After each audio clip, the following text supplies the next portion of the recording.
حضرت موسیٰ علیہ الصلاۃ والسلام فرعون کے دربار میں پہنچے اور فرعون نے پھر ان سے کہا کہ ان ھذا لساحر علیم، یہ تو جادوگر ہے اور جاننے والا جادوگر، بہت اچھا جادو آتا ہے اس کو. فَلَنَأْتِيَنَّكَ بِسِحْرٍ مِثْلِهِ، اے موسیٰ ہم بھی ایسا ہی جادو لے کر آئیں گے اور ہم تجھ سے مقابلہ کریں گے جادو میں. دیکھو اللہ تعالیٰ کی ایک عادت کیا ہے کہ اللہ رب العزت جس پیغمبر کو جس قوم میں بھیجتے ہیں نا اسے معجزے اسی حساب سے دیتے ہیں، کیونکہ وہ لوگ اس چیز کی حقیقت کو سمجھتے ہیں. حضرت موسیٰ علیہ السلام کا جو دور تھا نا، یہ بہت خوب اچھی طرح سمجھو. حضرت موسیٰ علیہ السلام کے دور میں جادو کا بڑا زور تھا. کرتب جیسے ہوتا ہے نا، آج کل آپ نے یوٹیوب پہ ویڈیوز دیکھی ہوں گی، رومال سے کیا نکال دیتے ہیں؟ کبوتر. یہ جادو ہے. تو یہ فن جو ہے نا یہ بڑا عجیب ٹیکنیکل فن ہے. نظر کا کیا ہوتا ہے اس میں؟ دھوکا ہوتا ہے. تو یہ فن حضرت موسیٰ علیہ السلام کے دور میں عروج پر تھا، بہت ترقی کی تھی اس فن نے. اللہ نے حضرت موسیٰ علیہ السلام کو اسی سے ملتا جلتا معجزہ دیکھ کے بھیجا. وہ لوگ لاٹھی سے سانپ بھی بناتے تھے، رسیاں پھینکتے تھے سانپ بن جاتی تھی، اس قسم کے شعبدے دکھاتے تھے. اگر وہ لوگ جادو کے علم سے واقف نہ ہوتے تو وہ یہ کہہ سکتے تھے یہ کیا ہے؟ جادو ہے. لیکن جو جادو کو جانتے ہیں وہ فوراً پہچان جائیں گے کہ ہم جو کچھ کر رہے ہیں وہ نظر کا دھوکا ہے، اور موسیٰ جو کر رہا ہے وہ حقیقت میں لاٹھی کیا بن رہی ہے؟ سانپ بن رہی ہے. یہ بس میں نہیں ہے بھائی، یہ بس میں نہیں ہے، یہ نہیں ہو سکتا. تو اللہ تعالیٰ چاہتے تھے کہ حضرت موسیٰ کی نبوت پورے مصر شہر میں ثابت ہو جائے. تو یہ پورا مرحلہ جو ہے نا فرعون کے سامنے، یہ پورا پروسیس سے گزارا گیا اس پورے عمل کو. معجزہ بھی وہی والا دیا گیا جو جادوگر دکھانا چاہتے تھے. تو اب پتہ چل گیا کہ اللہ نے حضرت موسیٰ کو پہلی دفعہ لاٹھی کیوں پھینکوائی اور سانپ کیوں بنایا، اس سے مانوس کرنے کے لیے کہ یہ لاٹھی بار بار سانپ بنے گی. صحیح ہے نا؟ اور اسی سے آپ کی نبوت کا سکہ جمے گا، اسی سے آپ کی نبوت ثابت ہوگی. تو کوئی اور قوم ہوتی نا وہ کہتی بھائی ہمیں نہیں سمجھ میں آ رہا، یہ بھی جیسے لوگ رومال سے کبوتر بنا دیتے ہیں تو انہوں نے لاٹھی سے سانپ بنا دیا تو کیا ہے. تبھی فرعون نے پہلے ہی دیکھتے ہی کہہ دیا کہ یہ تو جادو ہے، تو ہم دن رات دیکھتے رہتے ہیں، کوئی رومال سے کبوتر بناتا ہے، کوئی پتہ نہیں کیا کرتا ہے، کوئی کیا کرتا ہے. تو انہوں نے لاٹھی سے کیا بنا دیا؟ سانپ. تو اب موسیٰ علیہ السلام سے اس نے کہا فَلَنَأْتِيَنَّكَ بِسِحْرٍ مِثْلِهِ، موسیٰ یہ کوئی مسئلہ نہیں ہے، میرے محل میں جو تو بات کر رہا ہے نا، یہ تو نے یہ دکھایا، ہم بھی ایک ایسا جادو لے کر آئیں گے. فَاجْعَلْ بَيْنَنَا وَبَيْنَكَ مَوْعِدًا لَا نُخْلِفُهُ نَحْنُ وَلَا أَنْتَ مَكَانًا سُوًى. اب تو بتا کہ مقابلہ تو نے کس دن کرنا ہے، مقابلے کی ڈیٹ آپ دو. فرعون کو اطمینان تھا نا کہ میں مقابلہ، میرے پاس تو ہزاروں جادوگر ہیں، میں بادشاہ ہوں، تو مجھے ڈرنے کی ضرورت نہیں ہے. لوگوں کا خیال تھا کہ حضرت موسیٰ علیہ السلام کوئی ایسی جگہ بتائیں گے جہاں 2-3 آدمیوں کے علاوہ کوئی بھی نہ ہو، تاکہ اگر مقابلہ ہار جائیں تو لوگوں کے سامنے معاذ اللہ ذلت نہ ہو. جو آدمی جس کو اپنے حق پر ہونے پہ تردد ہوتا ہے وہ کبھی بھی کھلے عام مناظرہ، وہ کہتا ہے بھائی مناظرہ ہوگا پائپ کے نالے میں بیٹھ کے، میرے اور آپ کے علاوہ کوئی تیسرا آدمی موجود، بولو بھائی، نہیں ہوگا. تو فرعون نے کیا کیا؟ تو فرعون نے کہا کہ اب آپ بتاؤ. حضرت موسیٰ کو موقع مل گیا، فرمایا موعدکم یوم الزینہ، جو عید کا دن ہے نا، عید کا دن جس میں سب لوگ جمع ہوتے ہیں، اس دن مقابلہ ہوگا کھلے عام. موعدکم یوم الزینۃ وان یحشر الناس ضحیٰ فتولی فرعون، فرعون نے مجلس ختم کی. فجمع کیدہ، اور پورا زور لگا دیا، جو تدبیریں تھیں نا اس کی، جو بھی حکومتی وسائل اور ذرائع ہوتے ہیں وہ سارے اس نے، بولو نا یار، جمع کر لی. کتنے وسائل ہوں گے حکومت کے پاس؟ تو بہت مسائل. علماء کہتے ہیں ہزاروں، بعض نے کہا 50,000 جادوگر، واللہ عالم. ہزاروں جادوگروں کو اس نے کیا کر لیا؟ جمع کر لی. اور فرعون نے حضرت موسیٰ سے یہ بھی کہا لا نخلفہ نحن ولا انتا، دیکھو وقت پہ وعدہ خلافی نہ ہم نے کرنی ہے اور نہ آپ نے. تو موسیٰ علیہ الصلاۃ والسلام جو تھے وہ پہنچ گئے حضرت ہارون کو لے کے. ادھر 2 آدمی ہیں، حضرت موسیٰ اور ہارون اور ادھر ہزاروں جادوگر. اور فرعون اس خوش فہمی میں کہ ابھی یہ دونوں کیا کریں گے, ان ہزاروں جادوگروں سے مقابلہ ہار جائیں گے. قرآن کے الفاظ دیکھیں, موسیٰ علیہ السلام نے پہلے ان جادوگروں کو تبلیغ کی, وہ ہزاروں کھڑے ہوئے ہیں نا, اور لوگ پورا مصر جمع ہوا ہے تماشائی بن کے. اللہ جب اپنے دین کو غالب کرنا چاہتے ہیں نا تو اس کی پرچار کا اس طریقے سے انتظام کرتے ہیں. ہزاروں جادوگر جمع, اور پورا مصر جو بھی اسٹیڈیم ہوگا ان کا, یا کوئی بھی جہاں ان کے وہ جو زینت کا دن تھا نا جہاں وہ نمائشیں کیا کرتے تھے, تو اس میں ظاہر ہے کوئی انہوں نے بیٹھک بنائی ہوگی جہاں سب لوگ یہ جو ہے نا اس طرح کے مقابلے دیکھا کریں. تو موسیٰ علیہ السلام نے ان جادوگروں کو تبلیغ کی, وَيْلَكُمْ لَا تَفْتَرُوا عَلَى اللَّهِ كَذِبًا, تم تباہ ہو جاؤ, تم اللہ پہ جھوٹ مت باندھو, میں اللہ کا نبی ہوں, میرے مقابلے میں مت آؤ. فَيُسْحِتَكُمْ بِعَذَابٍ, اگر تم نے مجھ سے مقابلہ کیا تو کہیں ایسا نہ ہو کہ اللہ تمہیں عذاب میں ہلاک کر دے. حضرت موسیٰ کو پتا تھا نا کہ میں اللہ کا نبی ہوں, مجھ سے مقابلے میں کہیں ایسا نہ ہو کہ اللہ کا تم پر عذاب آ جائے. قرآن کہتا ہے فَتَنَازَعُوا أَمْرَهُمْ بَيْنَهُمْ, آپس میں جادوگروں میں اختلاف ہو گیا, کیونکہ ڈر تو ان کو بھی لگ رہا تھا بھائی واقعی اللہ کے پیغمبر نہ ہو, کیونکہ پیغمبروں کا سلسلے تو چل رہے تھے نا ہمیشہ سے, کوئی آخری نبی تو نہیں آیا تھا, کسی نبی نے نہیں کہا تھا کہ میں آخری نبی ہوں, تو امکان تو تھا کہ پیغمبر ہوں. قرآن میں یہ بھی ہے کہ جادوگروں نے فرعون سے پیشگی یہ کہا کہ یہ مقابلہ جیتنے پہ ہمیں ملے گا کیا, یعنی فری میں ہم سے ایسا مقابلہ کرا رہے ہو, کچھ ملے گا بھی؟ فرعون نے کہا اجر تو الگ ملے گا, پیسے تو الگ ملیں گے, وَإِنَّكُمْ لَمِنَ الْمُقَرَّبِينَ, میرے دربار میں خصوصی نشستیں ملیں گی. اگلا ٹکٹ کس کا ہوگا الیکشن میں؟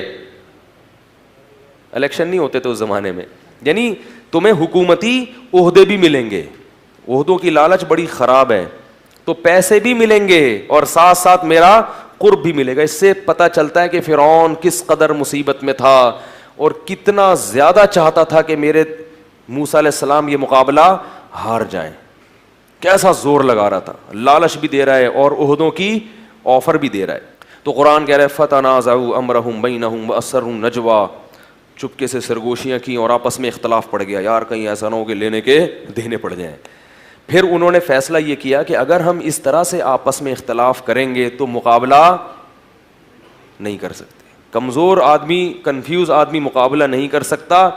ان ہذانی لساحرانی یریدانی ان یخرجاکم من ارضکم بسحرہما, سب نے مل کے بیک زبان ہو کے کہا کہ یہ دونوں پکے جادوگر ہیں. لساحران لام تاکید کے لیے, اس میں کنفیوز ہونے کی ضرورت نہیں ہے, کنفیوز ہوگے تو مقابلہ کیسے کرو گے.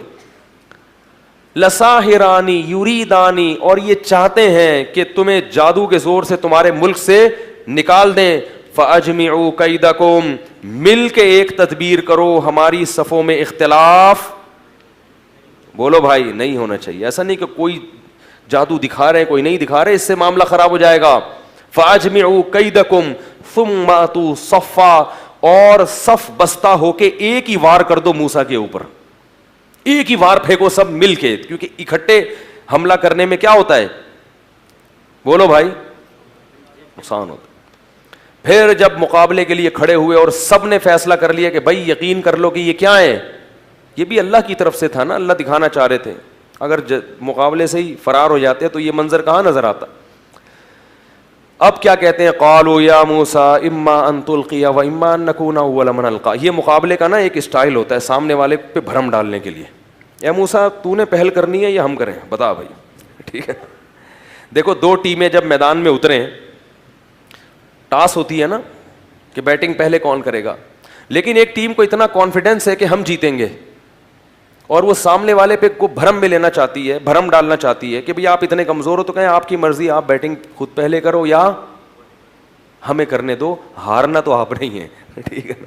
لہذا ہم آپ کو اختیار دے رہے ہیں کہ پہلے آپ بیٹنگ کر لو یا پہلے ہم بیٹنگ کر لیں, تو ٹاس کرنے کی ضرورت نہیں ہے. تو یہ اسٹائل تھا جادوگروں کا, اس کا مقصد حضرت موسیٰ پہ روب ڈالنا کہ ہمیں اتنا کانفیڈنس ہے کہ آپ پہلے حملہ کرو یا ہم حملہ کریں, جیتنا کس نے ہے, ہم نہیں جیتنا ہے. قالوا یا موسیٰ, اے موسیٰ, اما ان تلقیا, وَإِمَّا أَن نَّكُونَ أَوَّلَ مَنْ أَلْقَىٰ, تو انہیں اپنا جادو دکھانا ہے یا ہم پہلے اپنا ہنر دکھائیں. حضرت موسیٰ کو تو پتہ ہی نہیں تھا کرنا کیا ہے. ان کو تھوڑی پتا تھا کہ میری لاٹھی سانپ بنے گی, کچھ بھی نہیں پتا تھا کہ ہوگا کیا. وہ تو اللہ کے حکم سے آ کے میدان میں کھڑے ہو گئے. ان کو تو جادو آتا نہیں تھا کہ وہ جادو کروں گا جادو سے, وہ تو کھڑے ہوئے کہ میں تو اللہ کی وحی کا کیا کروں گا. یہ یاد رکھو, حضرت موسیٰ کو اختیار نہیں تھا کہ وہ لاٹھی کو سانپ بنا دیتے, یہ اختیار نہیں تھا. تبھی ہر دفعہ اللہ کے حکم کا انتظار کرتے کہ اب کیا کرنا ہے. جب اللہ نے کہا لاٹھی سمندر پہ مارو تو سمندر پہ مار دی, جب کہا پتھر پہ مارو تو پتھر پہ مار دی, جب کہا زمین پہ پھینک دو تو زمین پہ پھینک دی. تو حضرت موسیٰ علیہ السلام نے کیا کہنا تھا, انہوں نے فرمایا کہ القو, تم ہی دکھاؤ بھائی, جو تم نے کرنا ہے وہ تم دکھاؤ. کیونکہ حضرت موسیٰ کو تو معلوم نہیں تھا کہ میں نے کرنا کیا ہے. قرآن کہتا ہے فَأَلْقَوْا حِبَالَهُمْ وَعِصِيَّهُمْ, وہ تمام جادوگر نا ایک ہاتھ میں رسی اور ایک ہاتھ میں ان کے لاٹھی تھی, وہ سب یہ لاٹھی اور رسیاں لے کر آئے. اور فَأَلْقَوْا, ان لاٹھی اور رسیوں کو زمین پر ڈال دیا. جیسے ہی زمین پر ڈالا ہے, یہ بڑے بڑے سانپ بن کے, پھرتیلے سانپ بن کے حضرت موسیٰ کی طرف دوڑنے لگے. اور یہ لوگ یہ منظر دیکھ رہے ہیں. حضرت موسیٰ نے یخیل الیہ من سحرہم انہا تسعی, اللہ فرماتے ہیں جادو ایسا لوگوں کی آنکھوں پہ کیا کہ سب کو یہ لگا کہ یہ سانپ بن کے دوڑ رہی ہیں.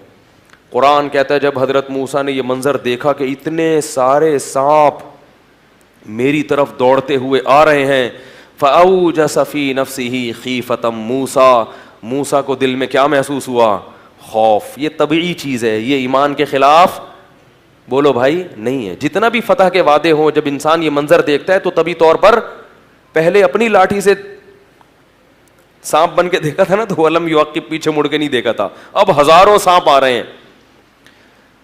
فأوجس فی نفسہ خیفۃ موسیٰ, موسیٰ نے اپنے دل میں کیا محسوس کیا, خوف. اللہ فرماتے ہیں قلنا, ہم نے وحی کی, لا تخف اے موسیٰ, خوف مت کر, انکا انت الاعلی, آج کے دن تو ہی غالب رہے گا. آج میں نے اپنے دین کو کہ برحق ہونے کو دنیا کے سامنے دکھانا ہے کہ فرعون جو دین لے کر آیا ہے وہ برحق نہیں ہے. پیغمبر جو دعوت لے کر آتے ہیں وہ دعوت برحق ہوتی ہے. اے اللہ کیسے کرے گا, القی ما فی یمینک, اے موسیٰ تیرے دائیں ہاتھ میں جو لاٹھی ہے نا, اس سے پتہ چلتا ہے ہمیشہ حضرت موسیٰ لاٹھی کے ساتھ میں پکڑتے تھے دائیں ہاتھ. اس سے پتہ چلتا ہے کہ دائیں ہاتھ کا استعمال زیادہ کرنا چاہیے. پیسوں کا لین دین, پانی پینا, کھانا کھانا, چماٹ مارنا, یہ سب کس سے ہونا چاہیے, دائیں ہاتھ. الٹا ہاتھ برے کاموں کے لیے. تو یہ نبی صلی اللہ علیہ وسلم کا حکم ہے, دائیں ہاتھ کا استعمال جو ہے نا, اس میں برکت اللہ نے رکھی ہے. پیسوں کے لین دین اس سے کیا کرو. خیر, القی ما فی یمینک, تیرے دائیں ہاتھ میں جو لاٹھی ہے اس کو زمین پہ ڈال دے. جیسے ہی حضرت موسیٰ نے وہ لاٹھی ڈالی ہے تو انہوں نے تو یہ دکھایا تھا کہ یہ سانپ, یہ رسیاں ایسے ہیں جیسے سانپ, حقیقت میں وہ سانپ نہیں بنی تھی.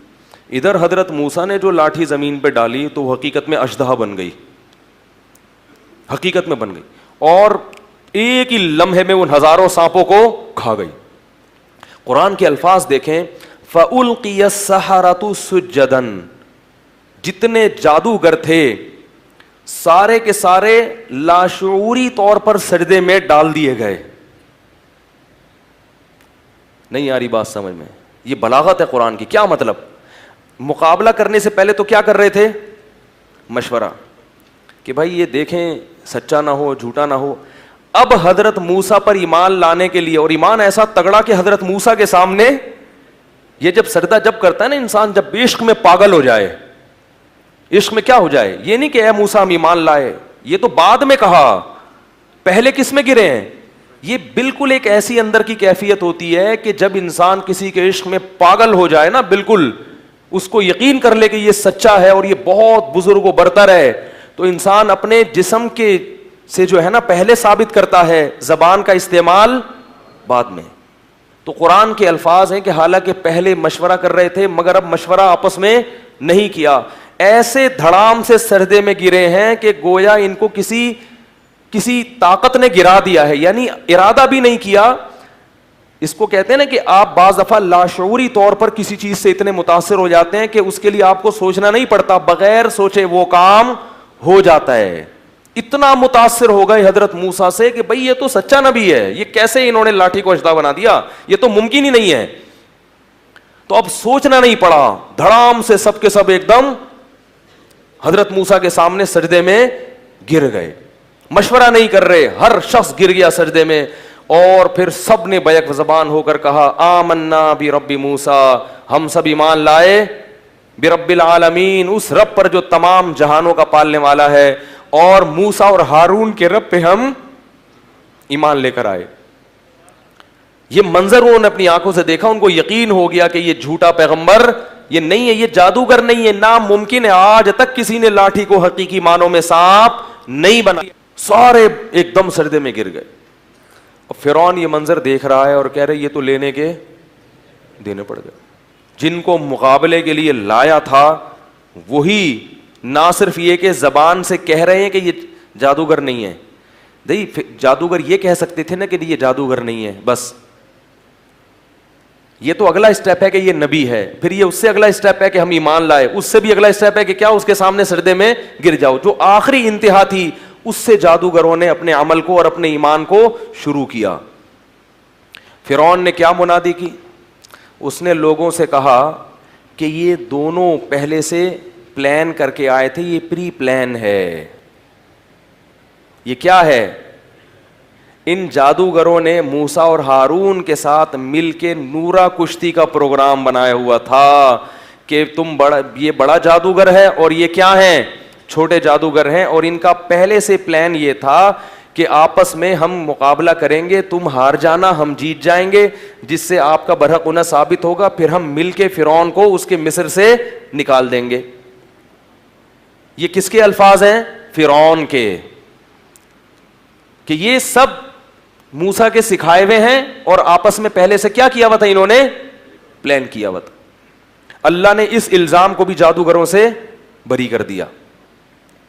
فرعون نے کیا کہا کہ یہ حکومت چاہتے ہیں جادوگر نا, موسیٰ کے ساتھ مل کے میری حکومت پہ قبضہ کریں گے. تو فرعون نے ان جادوگروں کو دھمکی دی, لَأُقَطِّعَنَّ أَيْدِيَكُمْ وَأَرْجُلَكُمْ مِنْ خِلَافٍ, میں تمہارے ہاتھ پاؤں مخالف سمت پہ کاٹ کے تمہیں سولی پہ لٹکا دوں گا.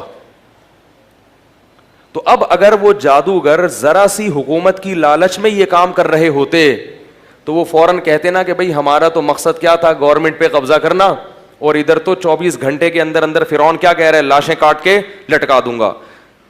تو جادوگروں نے کہا کہ انما تقضی هذه فقضی ما انت قاض, اے فرعون تو جو کر سکتا ہے وہ کر لے. اس سے پتہ چل گیا کہ نورا کشتی بھی, بولو بھائی, جب اللہ حق کو واضح کرتے ہیں نا تو ایسے دودھ کا دودھ پانی کا پانی کر دیتے ہیں, مگر جس کی قسمت میں ہدایت نہیں ہوتی وہ بدبخت پھر بھی ہدایت حاصل. اگر نورا کشتی ہوتی تو وہ کٹنے کے لیے تھوڑی تیار ہوتے, وہ کہتے یار دیکھو جو سیاسی لوٹے ہوتے ہیں جن کا مقصد قوم کی خدمت نہیں ہوتا, سب کی بات نہیں کر رہا, جو بیان سن رہے ہیں ان کے علاوہ کی, کہ جن کا مقصد قوم کی خدمت نہیں ہوتا, تو اگر وہ کسی ذاتی مفاد میں ایک جماعت کے ساتھ سلوک کرتے ہیں تو اگر ان کو کہیں اور مفاد نظر آئے تو ادھر سے لڑک کے ادھر چلے جائیں گے. کیا خیال ہے؟ تو یہ علامت ہوتی ہے کہ بھائی تمہارا اپنا تو کوئی موقف اور نظریہ ہے نہیں, تمہیں جہاں مفاد نظر آئے. ہاں وہ مفاد کبھی دنیاوی ہوتا ہے, کبھی ملک, کبھی کبھار اس میں مفاد ہوتا ہے, لیکن ہوتا مفاد ہے. اب اگر جادوگروں کا مفاد حکومت ہوتی تو وہ کٹنے کے لیے کبھی بھی تیار نہیں ہوتے. تو جادوگروں نے کیا کہا فرعون کو, جب فرعون نے دھمکی دی, جادوگروں نے کہا لن نؤثرک علی ما جاءنا من البینات, اے فرعون موسیٰ کے برحق ہونے کے جو ہمارے پاس دلائل آ گئے ہیں نا, ان دلائل پر اب ہم تجھے ہرگز ترجیح نہیں دے سکتے. وما جاءنا من الحق, اور حق ہمارے پاس آ گیا ہے, اتنا واضح آ گیا ہے کہ اب ہم تجھے ترجیح نہیں دے سکتے.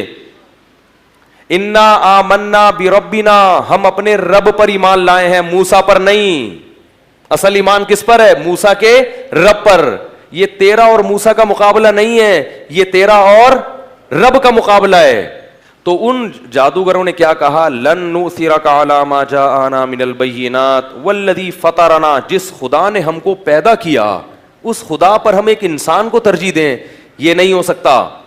اور آگے جواب میں کیا کہہ رہے ہیں کہ انا آمنا بربنا, ہم اپنے رب پر ایمان لائے ہیں. لیغفر لنا خطایانا, تاکہ ہم نے جو پیغمبر سے مقابلہ کیا نا, یہ جو جرم ہوا, اس جرم کو وہ کیا کر دے گا, معاف. یہ تو بہت بڑا جرم کیا ہم نے, لیکن ہمیں پتہ چلا ہے کہ ایمان پچھلے سب گناہوں کو ختم کر دے. تو اتنا بڑا پروٹوکول مل رہا ہے, اتنے فائدے مل رہے ہیں, اس کو چھوڑ کے ہم تجھ پر ایمان لے کر آئیں. اور یہ بھی کہنے لگا جادوگر, یہ دیکھو 1 سیکنڈ کا ایمان ہے, لیکن کتنی حکمت اور بصیرت کی باتیں ہیں. اور یہ بھی کہنے لگا, جادوگر کہنے لگے, انما تقضی ہذہ الحیات الدنیا, فرعون تو یہاں ہمیں عذاب دے گا نا, تو یہاں کا عذاب بڑے سے بڑا کیا ہو سکتا ہے, آگ میں ڈال دے گا, مر جائیں گے, ختم ہو جائیں گے, کاٹ کے لٹکا دے گا, مر جائیں گے, ختم ہو جائیں گے. لیکن ہم جس رب پر ایمان لائے ہیں نا, وہ ہمیں کیا دے گا, انا آمنا بربنا لیغفر لنا خطایانا وما اکرہتنا علیہ من السحر. اور آگے کہا واللہ خیر وابقا, اللہ جو انعام دے گا وہ تیرے انعام سے بھی بڑھ کر, اور تیرا انعام اگر کتنا ہی زیادہ ہو کچھ دنوں میں ختم ہو جائے گا. اللہ جو انعام دے گا وہ ختم ہونے والا, یعنی اللہ اگر تجھ سے کم درجے کا انعام بھی دے رہا ہوتا تو بھی وہ اس قابل تھا کہ اس کو لیا جائے. کیا خیال ہے بھائی, کیونکہ وہ تو ہمیشہ رہے گا, جبکہ اللہ ہمیشہ کا انعام بھی دے رہا ہے اور وہ کوانٹٹی اور کوالٹی میں تیرے انعام سے زیادہ بھی ہے. تو ہم بیوقوف ہیں جو تجھ پر ایمان لائیں. دیکھو یہ جادوگروں کی بات اللہ کیوں نقل کر رہے ہیں, یہ ہمیں سبق دیا جا رہا ہے. جب بھی انسان اللہ کی نافرمانی کرتا ہے تو دنیا کے تھوڑے سے مزے کو, جو تھوڑا بھی ہے اور ختم ہونے والا بھی ہے, آخرت کے ان مزوں پر ترجیح دے رہا ہے جو زیادہ بھی ہیں اور ہمیشہ رہنے والی بھی ہیں. تو یہ صرف جادوگروں کی بات نہیں ہے, جو بھی اس نہج سے ہٹے گا وہ فرعون ہی کے راستے پہ چلے گا. اور پھر جادوگر یہ بھی کہنے لگے انہ من یأتی ربہ مجرما, اے فرعون یہ بات سن لے کہ جو بھی قیامت کے دن اللہ کے سامنے مجرم بن کے آئے گا, کیونکہ اب تو موسیٰ علیہ السلام سے انہوں نے سن لیا نا کہ ایمان کے بغیر کوئی جنت میں نہیں جا سکتا. فَإِنَّ لَهُ نَارَ جَهَنَّمَ, تو اس کے لیے اللہ نے جہنم کی آگ تیار کر کے رکھی ہے.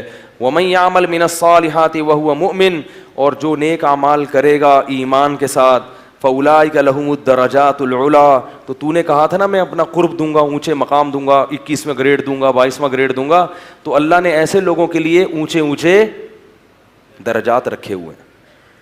فرعون نے ان سب کو کیا کر دیا, قتل کر دیا, ہزاروں جادوگروں قتل ہو گئے.